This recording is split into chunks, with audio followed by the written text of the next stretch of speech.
Hi, I'm Vivi. And I'm Jennifer, and like Terry said, we are best friends. Or platonic soulmates, whatever. It's been road trip season for us. We do intense road trips, like ocean kayaking in between readings of Thich Nhat Hanh, mission state writing between TED Talk advice on the road type intense. Intense like hiking Arches National Park, reading about owning your identity and Carry On Warrior, and spending car rides quickly alternating between karaoke-style belting shares Believe and writing 5-year plans. We even ended our first road trip by doing tandem paragliding jumps off a cliff in Santa Barbara. Yeah, and given our very emotionally taxing last 12 months, we decided we really needed to up the ante this summer, so we decided we were going to get paragliding certified so we could do those same jumps, but solo. This past year was my last year of college and Vivi's last year post-grad. Our first year post-grad. Alongside these very defining times in our lives, we were simultaneously meticulously planning this trip. We started a couple weeks ago, in fact. And we thought we were going to come here today and tell you all about how this road trip was making up for the mess of the last year we've had, how we conquered the whipping winds of our lives by learning to glide on the gusts thrown at us. I've never liked doctor's offices, and the one I found myself in last week felt especially harsh and sterile. I hadn't seen my general practitioner in years, but I remembered her as friendlier.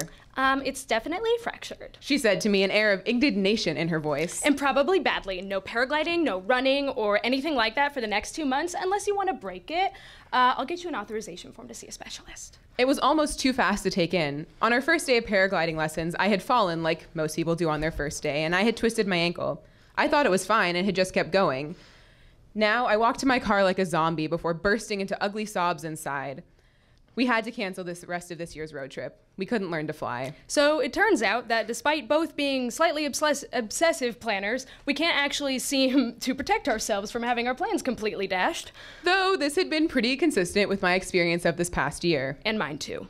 I had a lot of lows while preparing for adult life, and Vivi was gone. Right after our last trip, she left the country, which was great, but also meant my best friend was oceans away while everything else around me went haywire. We could plan our Skype dates, but I couldn't plan on my dog dying. I knew his health was declining when I returned to school, but I assumed I would get a heads up if things took a turn for the worst. Instead, one night I got a brief text message from my mom. And though I had a job when I got to France as an au pair, I couldn't plan on the family that I was going to be put with. Just getting picked up from the airport, I watched my host father slap his 4-year-old son so hard that he hit the pavement.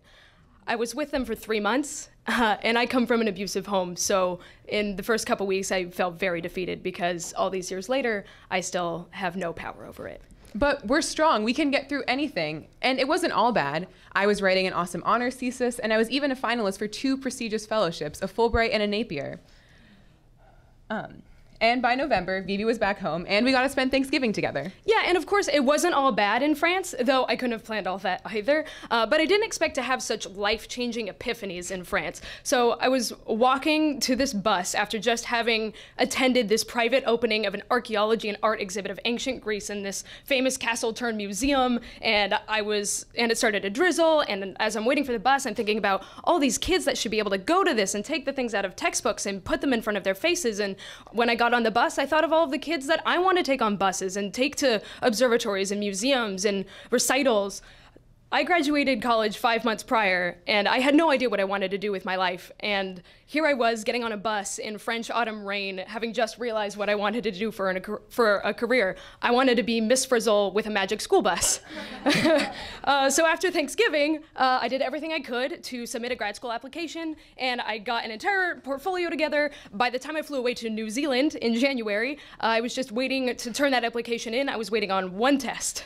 I couldn't plan on when Vivi would be coming back, or one of my closest college friends deciding last minute to graduate early for financial reasons. It was great, and I was happy for her, but it only made those last college days more lonely. Meanwhile, New Zealand was terrible. I'm sure it's actually great, but I couldn't plan on being allergic to the entire country. So I could barely breathe. I couldn't plan on being lied to about job availability, and I couldn't plan on where I would spend even the next night. So I had taken a ferry and a 12-hour bus ride all the way to this town to own this one job interview. I get a text that my prospective boss is actually an hour's drive away, and I have no form of transport. He texts me back really cavalierly saying, "Oh, no big deal. It's a real easy hitchhike." To be clear, less than a week prior to that, I had a man slip into my bed in the middle of the night and curl up with me, and I had to threaten him with bodily harm until he left. So I'm not doing the hitchhiking thing. I rushed to find a taxi cab driver, ask him how much it'll cost, and then when he adds on the cost of getting back, I just shut down. Are you okay? Is everything okay? I just stared out into nothing. I was so screwed. I had 3 weeks of no sleep from allergies. I just found out that the one test that I was waiting on to pass, I actually failed, which meant I was gonna miss the app deadline, I was gonna miss a retake, and I was definitely not getting this job. Do you feel safe? No, I don't feel safe. I'm terrified. I couldn't plan on finding myself on this island of paradise, stranded, sobbing, and being hugged by a taxi cab driver I've never met. I sat alone in my dorm room getting ready to head out the door to a midterm when I got an email alert. It was from Fulbright. I raced to the computer to check it and saw a bolded A in the heading. I was an alternate. I hadn't gotten the fellowship. I burst into loud, sloppy tears while stuffing my notebook into my book bag. It was my last postgraduate option, the one I wanted the most. I looked around the walls, thinking about all the various disappointments and hardship this year had brought, all of which had taken place in this dorm room. I looked around the walls and saw the door, which I had stood by as I received the phone call about Napier, which I was also an alternate for. The accumulated weight of all the sadness of the year felt like too much, but there wasn't time to wallow. So I headed out the door, eyes still bloodshot, and went to my midterm. After 6 weeks, I just about had it with New Zealand. I paid a ton of money to change my flight and booked it back to California, racing to retake tests, find work, and to submit that frickin' grad school application. I started applying for any job I could find and heard back from hardly any. I failed that retake test again, and I was gonna definitely miss the deadline. I had some small highs. I got accepted and funded to attend a prestigious research conference in my field and present my honors thesis. There, I got to meet one-on-one with professors whom I greatly admired and who teach at the grad schools I'm considering. I even got to visit that friend on the East Coast who had graduated early, and we got to explore Boston together. It was a great taste of the independent adult life I'm hoping to create for myself. It was my first time traveling alone and a great milestone as well as a momentary reprieve. I get an email from my university, or prospective university, saying their deadline was being extended, so I could still apply. I get a job tutoring international students in English. I finally passed that one stupid test, and now I'm just waiting to hear back on that application. Amidst all this, we set out on our road trip. We had planned everything down to the recipes for our picnic lunches. Despite my fall, we spent the rest of the week happily jumping off cliffs, coasting the wind down to the ground. My ankle was swollen, but I just iced it a lot and took it easy. But we couldn't plan for how that one fall on that first day affected the entire rest of the trip. So here's what our story is about. My year has been filled with very high highs and very low lows. So to be clear, I did just find out that I did get into grad school. And I'm starting in August, but this was also my first year completely alone without a plan, and it was a total mess.